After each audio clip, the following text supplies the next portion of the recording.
ఏవో దేశాల్లో ఎక్కడో చచ్చిపోయినటువంటి శవాల్ని దాన్ని అంతా కూడా మామూలు మాంసం కింద తయారు చేసి ప్లాస్టిక్ సంచుల్లో దాన్ని పూర్తిగా శుద్ధిపరిచినట్టుగా రష్యాకి అమ్మేస్తే చవకగా వచ్చింది కాబట్టి రష్యా వాళ్ళు కొనుక్కుని అది తినే పరిస్థితిలోకి వచ్చేసింది రష్యా.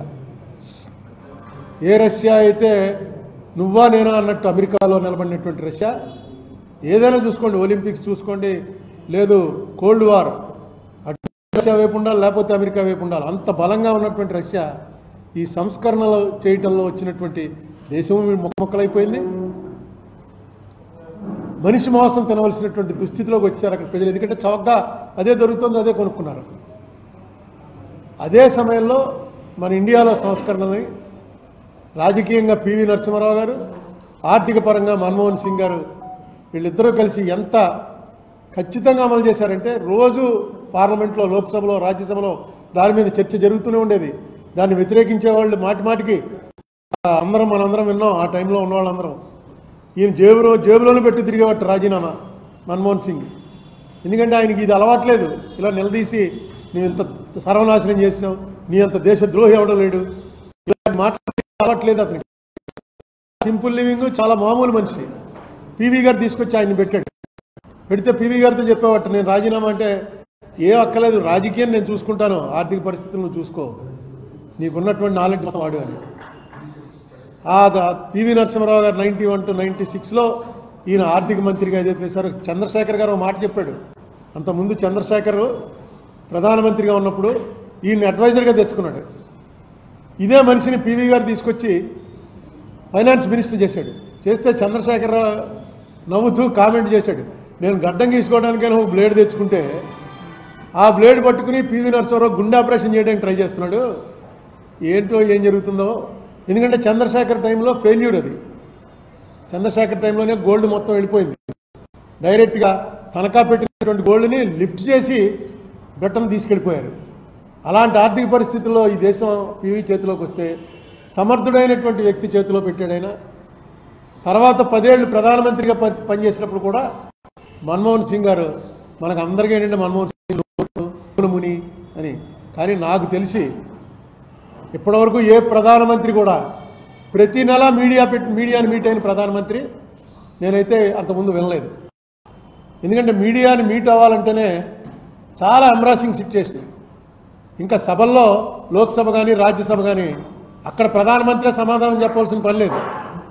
కన్సర్న్ మంత్రులు ఉంటారు, వాళ్ళకి మెటీరియల్ ఇస్తారు, ఆ మెటీరియల్ని బట్టి వాళ్ళు సమాధానం చెప్తారు. ఎప్పుడో చాలా పెద్ద పెద్ద అంశాలు అయితే ప్రధానమంత్రి వచ్చి చెప్పాలి సమాధానం అని గొడవ చేస్తారు తప్ప, ప్రధానమంత్రి కూర్చుంటే చాలు.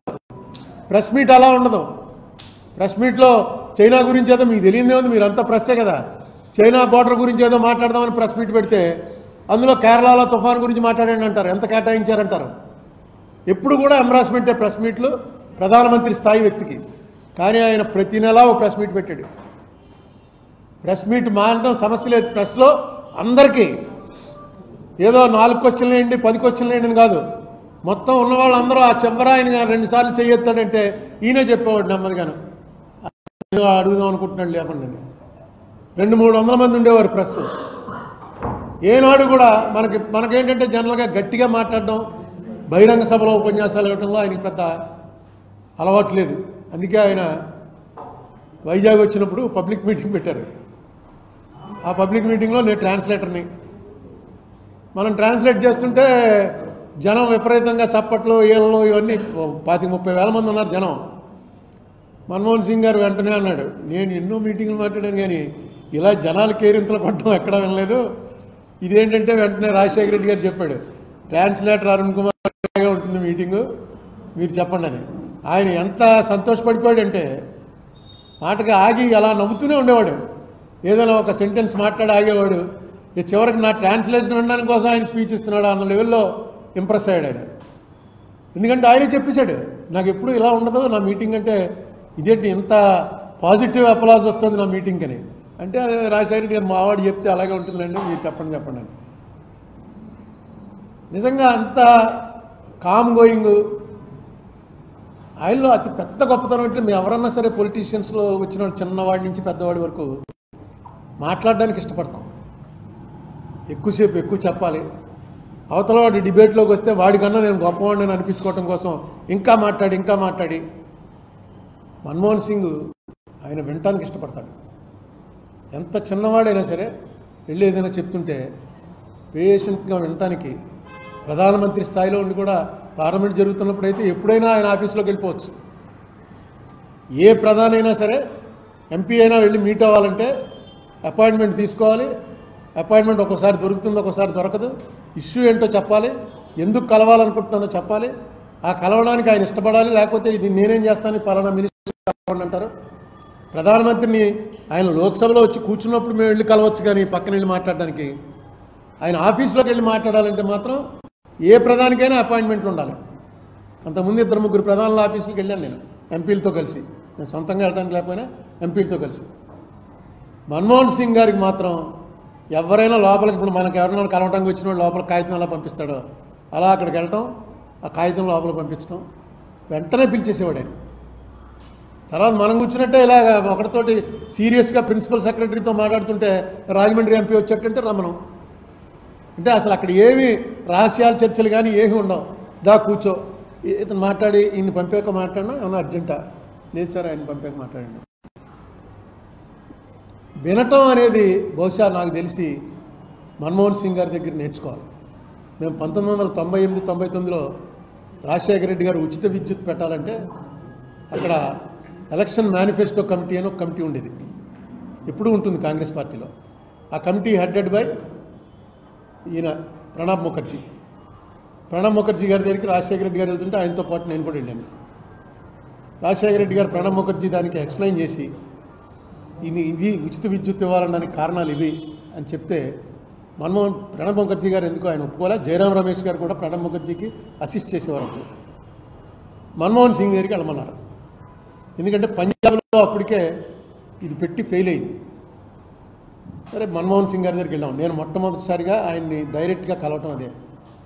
మన్మోహన్ సింగ్ గారి దగ్గరికి వెళ్తే రాజశేఖర రెడ్డి గారు మొత్తం ఎక్స్ప్లెయిన్ చేశాడు ఆయనకి. ఆయన మొత్తం విన్నాడు. అసలు ఇది ఎలా సాధ్యం, అది ఎలా సాధ్యం అని ఒక్కటి కూడా అడగల, మొత్తం విన్నాడు. విని ఆఖరణ ఒక్క మాట ఏం చెప్పాడంటే, పంజాబ్లో ఇది కరెక్ట్ కాదు, ఈ స్కీము కరెక్ట్ కాదని తేలింది. ఒకసారి పంజాబ్ నుంచి ఎందుకు అది అక్కడ ఫెయిల్ అయిందో తెప్పించుకొని చూసి, పర్వాలేదు అయినా సరే మనం పెట్టాలి అని అనుకుంటే you can go ahead, first Punjab నుంచి అవన్నీ తెప్పించుకో.